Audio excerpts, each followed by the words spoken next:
Yeah, what is spirit of a woman? Good question. You know, so many women have many different interpretations of what it means to be a woman. And each one has its place. You know, each of us as women on this planet today all have our place as a woman. Yeah. How we identify as being a woman and what was modeled to us in the feminine, of course, that's what makes our each of our journeys so unique. Yeah.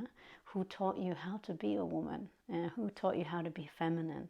Who taught you how to be in your power? Who taught you how to say no, it's not okay, these are my boundaries, respect, you know? Who taught you how to, you know, be out in the world? Yeah. Who taught you that you're good enough, that you're strong enough? Who taught you that you are enough? Yeah. And as a woman, and of course, if we didn't have that kind of model to us early on, we have many different then interpretations of what it means to be a woman. And it can have also many distortions because there's so much conditioning out there with being a woman.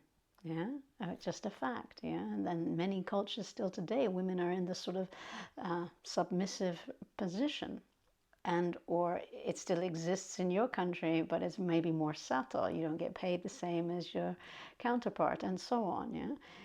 Now, all of these things have a cause and effect, as it does for anything that we're in an environment in. Yeah. Of course, we're going to feel it. Yeah.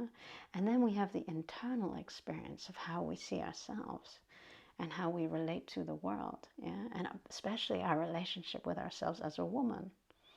So I'm interested in all these aspects about what has developed internally and how your external world has, of course, affected you. All of it has its place. You have your place. And I hope that you can join us in Spirit of a Woman and take your place. We would love to have you there. Many women joining from around the world. It's going to be a special time together. I hope to see you there. Thank you.